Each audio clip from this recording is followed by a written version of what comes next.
Crossing Brooklyn Ferry by Walt Whitman. Flood tide below me, I see you face to face. Clouds of the west, sun there half an hour high. I see you also face to face. Crowds of men and women, attired in the usual costumes. How curious you are to me. On the ferry boats, the hundreds and hundreds that cross, returning home, are more curious to me than you suppose. And you that shall cross from shore to shore, years hence, are more to me, and more in my meditations, than you might suppose. The impalpable sustenance of me from all things at all hours of the day, the simple, compact, well-joined scheme, myself disintegrated, every one disintegrated, yet part of the scheme, the similitudes of the past and those of the future, the glories strung like beads on my smallest sights and hearings, on the walk in the street and the passage over the river, the current rushing so swiftly and swimming with me far away, the others that are to follow me, the ties between me and them, the certainty of others, the life, love, sight, hearing of others. Others will enter the gates of the ferry and cross from shore to shore. Others will watch the run of the flood tide. Others will see the shipping of Manhattan north and west, and the heights of Brooklyn to the south and east. Others will see the islands large and small. 50 years hence, others will see them as they cross, the sun half an hour high. 100 years hence, or ever so many 100 years hence, others will see them, will enjoy the sunset, the pouring in of the flood tide, the falling back to the sea of the ebb tide. It avails not, time nor place, distance avails not. I am with you, you men and women of a generation, or ever so many generations hence, just as you feel when you look on the river and sky, so I felt. Just as any of you is one of a living crowd, I was one of a crowd. Just as you are refreshed by the gladness of the river and the bright flow, I was refreshed. Just as you stand and lean on the rail, yet hurry with the swift current, I stood, yet was hurried. Just as you look on the numberless masts of ships and the thick-stemmed pipes of steamboats, I looked. I, too, many and many a time crossed the river of old, watched the 12th month seagulls, saw them high in the air, floating with motionless wings, oscillating their bodies, saw how the glistening yellow lit up parts of their bodies and left the rest in strong shadow, saw the slow wheeling circles and the gradual edging toward the south, saw the reflection of the summer sky in the water, had my eyes dazzled by the shimmering track of beams, looked at the fine centrifugal spokes of light round the shape of my head in the sunlit water, looked on the haze on the hills southward and southwestward, looked on the vapor as it flew in fleeces tinged with violet,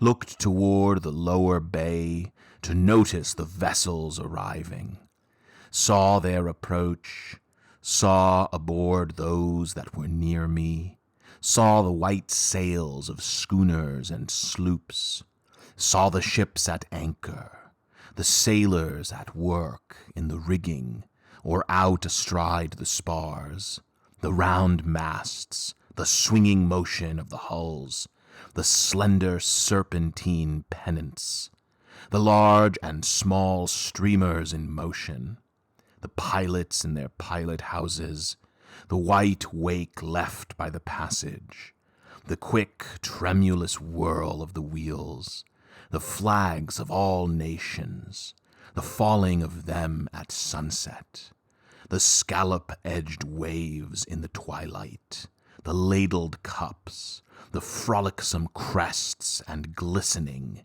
the stretch afar growing dimmer and dimmer, the gray walls of the granite storehouses by the docks, on the river the shadowy group, the big steam tug closely flanked on each side by the barges, the hay boat, the belated lighter, on the neighboring shore the fires from the foundry chimneys burning high and glaringly into the night, casting their flicker of black contrasted with wild red and yellow light over the tops of houses and down into the clefts of streets.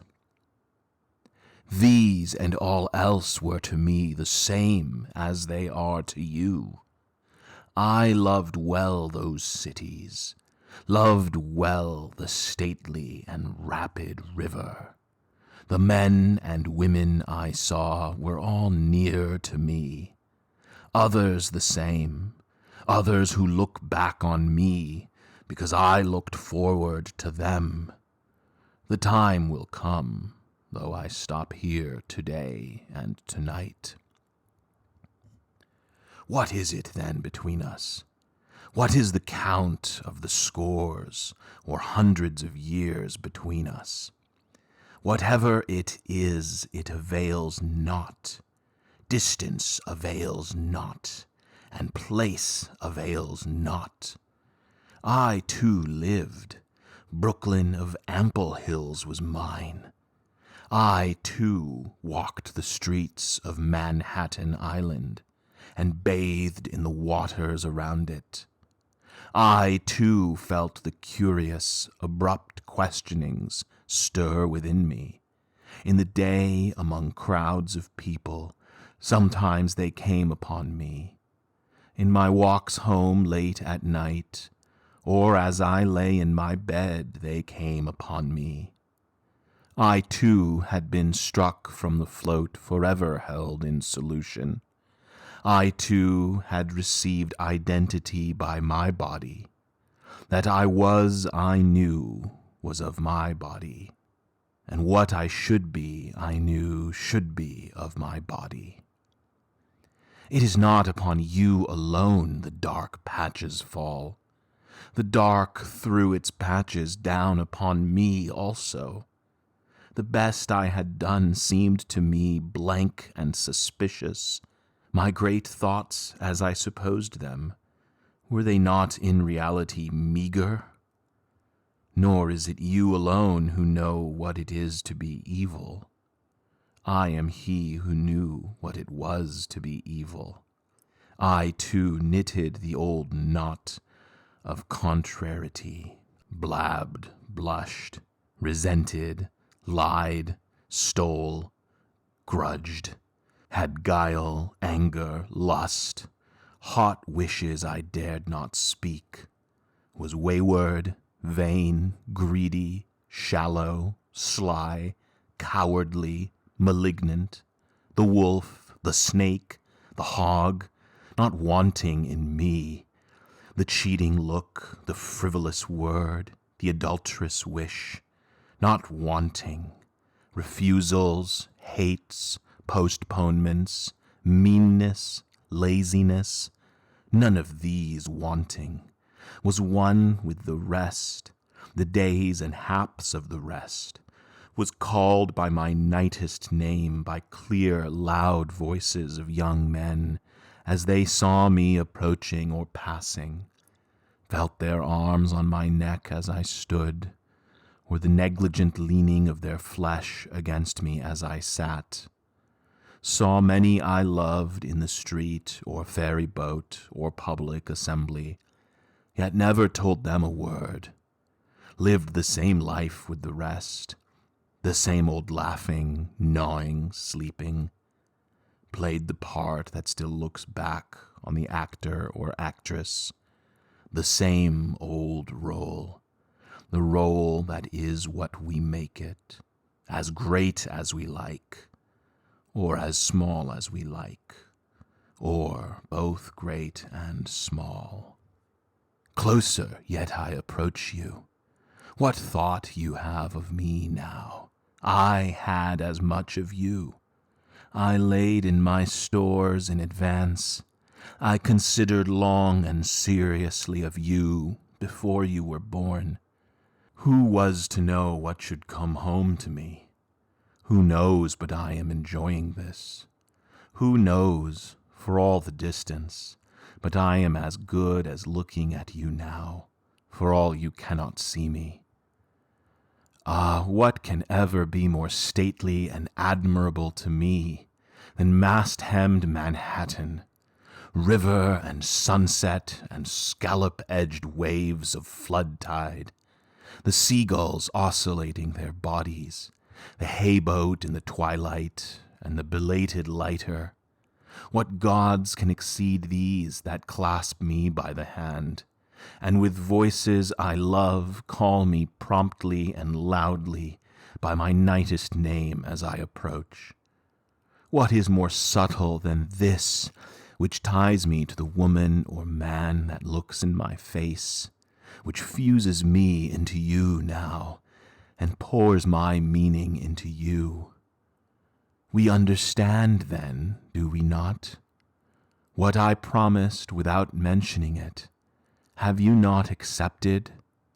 What the study could not teach, what the preaching could not accomplish, is accomplished, is it not? Flow on, river, flow with the flood tide and ebb with the ebb tide. Frolic on, crested and scallop-edged waves, gorgeous clouds of the sunset. Drench with your splendor me, or the men and women generations after me. Cross from shore to shore, countless crowds of passengers. Stand up, tall masts of Mannahatta. Stand up, beautiful hills of Brooklyn. Throb, baffled and curious brain. Throw out questions and answers. Suspend here and everywhere, eternal float of solution. Gaze, loving and thirsting eyes, in the house or street or public assembly. Sound out, voices of young men, loudly and musically call me by my nightest name. Live, old life. Play the part that looks back on the actor or actress. Play the old role, the role that is great or small according as one makes it. Consider, you who peruse me, whether I may not, in unknown ways, be looking upon you. Be firm, rail over the river, to support those who lean idly, yet haste with the hasting current. Fly on, seabirds. Fly sideways, or wheel in large circles high in the air. Receive the summer sky, you water, and faithfully hold it, till all downcast eyes have time to take it from you. Diverge, fine spokes of light, from the shape of my head, or anyone's head, in the sunlit water. Come on, ships from the lower bay, pass up or down, white-sailed schooners, sloops, lighters. Flaunt away, flags of all nations, be duly lowered at sunset.